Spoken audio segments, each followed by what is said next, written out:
Hello there, boys and girls and dads and moms. It's me, Mr. Tom of the Home Video Variety Show, and welcome to our live Friday experience. My name is Mr. Tom, and we have a whole YouTube channel where we make songs for entertaining and for learning and videos that encourage you into good things. Right now, though, for our Friday live stream, usually I'm broadcasting from our home. However, right now our home is filled with workmen who are replacing our air conditioning unit. And I don't think they want to see me singing and a bunch of puppets. I guess I could have. No, I'm not going to do that.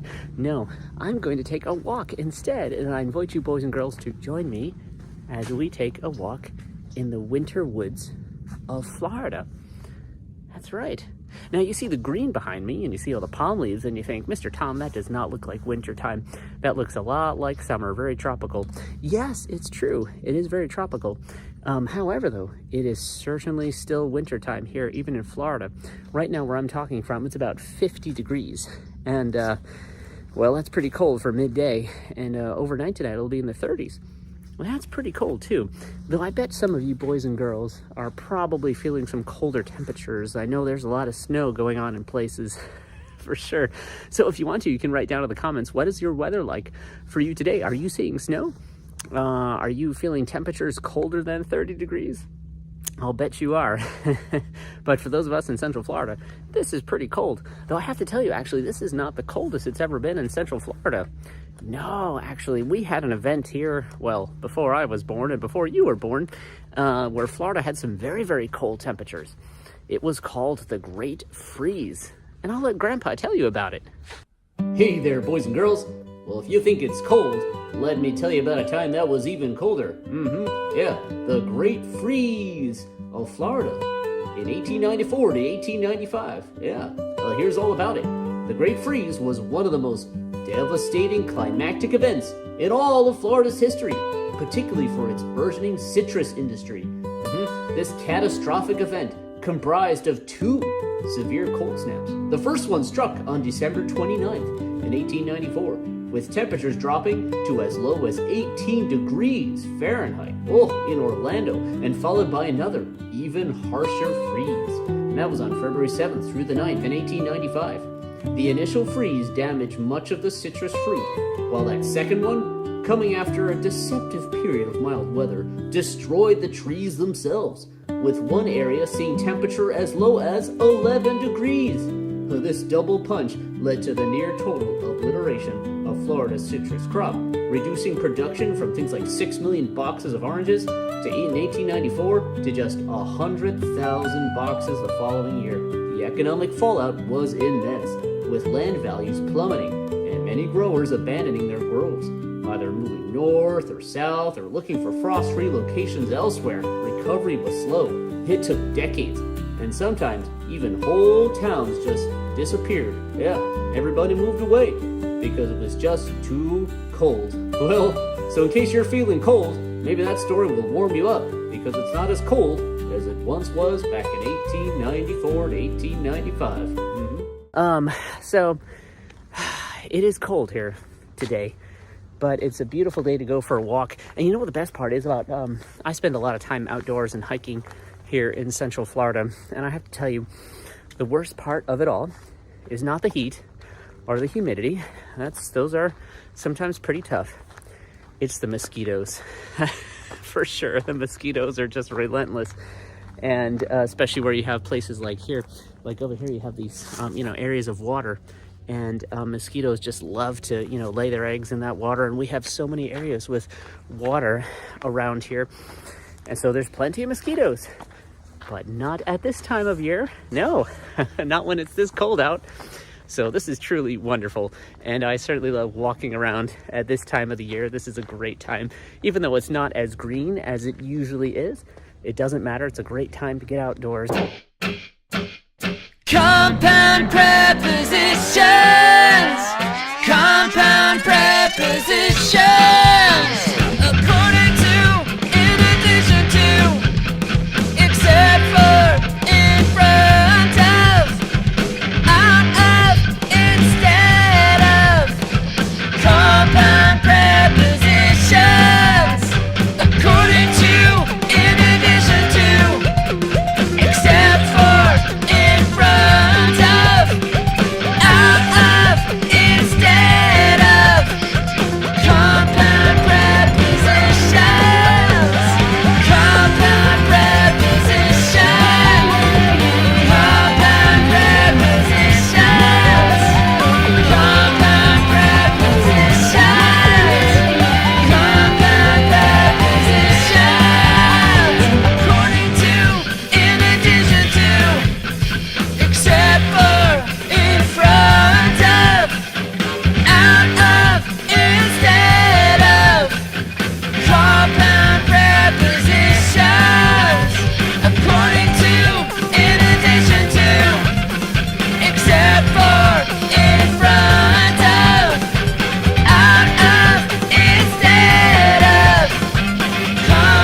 Hey everyone!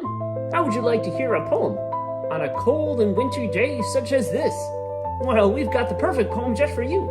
It's called Stopping by Woods on a Snowy Evening. It's by Robert Frost. How very appropriate. Whose woods these I think I know. His house is in the village though. He will not see me stopping here to watch his woods fill up with snow. My little horse must think it queer to stop without a farmhouse near, between the woods and frozen lake, the darkest evening of the year. He gives his harness bells a shake to ask if there is some mistake. The only other sounds the sweep of easy wind and downy flake. The woods are lovely, dark and deep, but I have promises to keep, and miles to go before I sleep, and miles to go before I sleep. That's Stopping by Woods on a Snowy Evening by Robert Frost. Thank you for listening, and you stay warm. Hey, check this out. Behind me is a natural spring.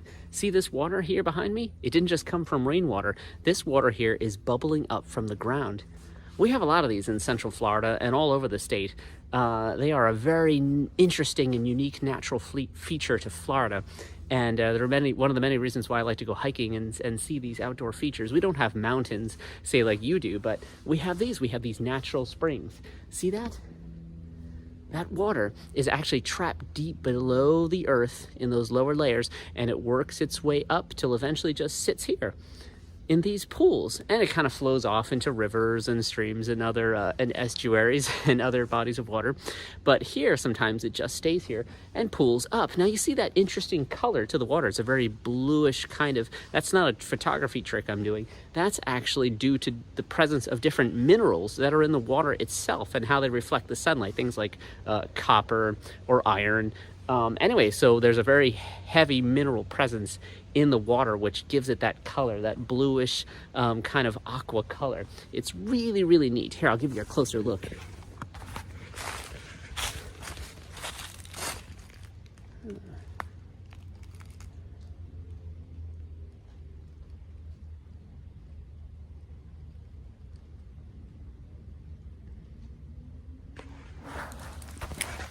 In case you're wondering if fish or other animals can survive in there, yes, they can. I've seen fish in this particular pond, the gar fish, the really long one we have here in Florida. I've seen gar fish here. I've seen turtles in this pond before. Maybe they're not surfacing today just because it's rather chilly for them.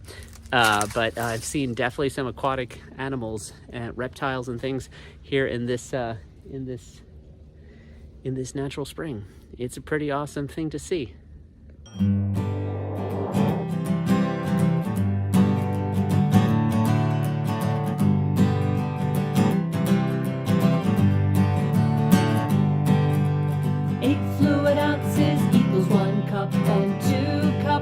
Equals 1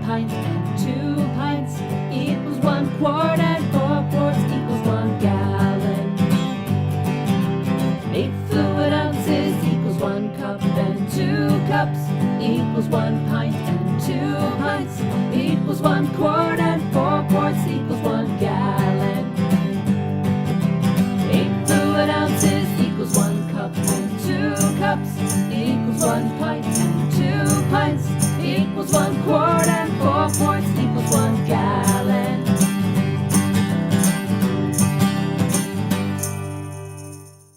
All right there, boys and girls. It's time for your favorite part. That's right. It's the time where I tell jokes. That's right. You know, it's a new year and it's a new season. It's a good time to tell some jokes, especially some winter jokes.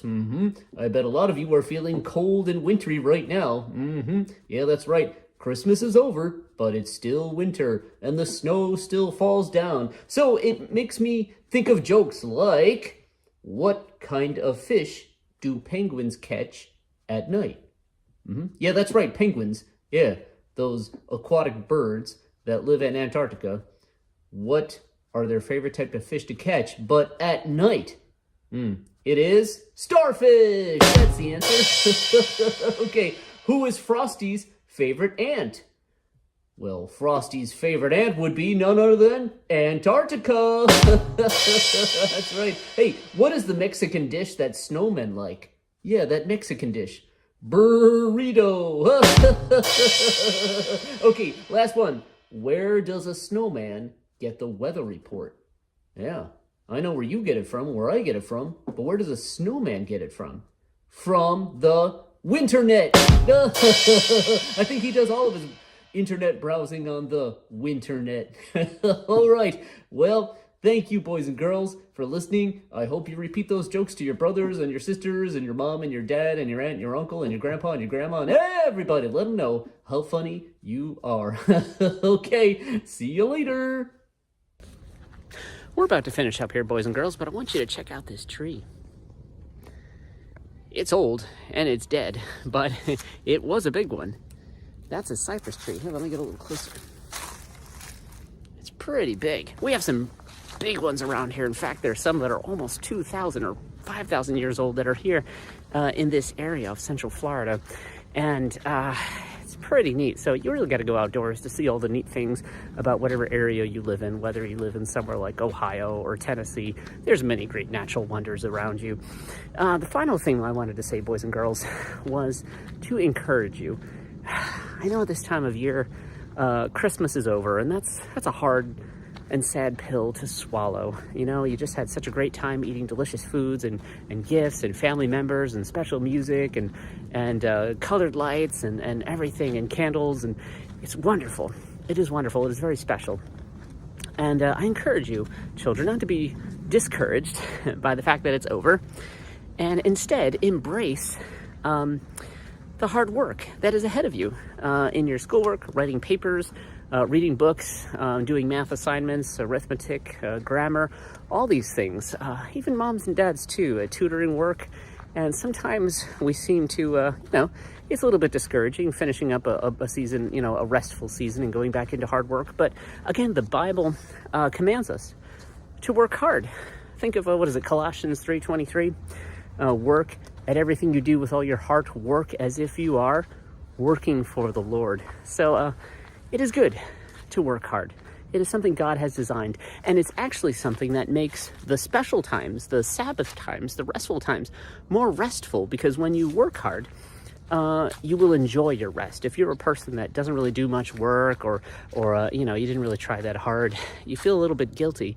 You don't rest as well. But if you are someone that has done something well and with excellence, you will rest well. So you'll enjoy the seasons even more, those times of joy and Advent that we celebrate when we take a break from everything else and we focus on our faith and our family. Anyway, so thank you, boys and girls, for joining me on yet another live stream. I guess I'm not going to see you next week because I'll be at a Civil War reenactment. I might take a few videos from there. I don't think I'm going to live stream, though. That's hence the beard. That's why that's here. So I will be broadcasting in 2 weeks from the house again, just like normal, and we'll talk about all the good things like books, and we'll do some singing and all those kinds of things. In fact, I'll have a special announcement about some things over the summer, so feel free to join us in 2 weeks for our next live stream. You boys and girls have a wonderful and blessed week. You take care. God bless.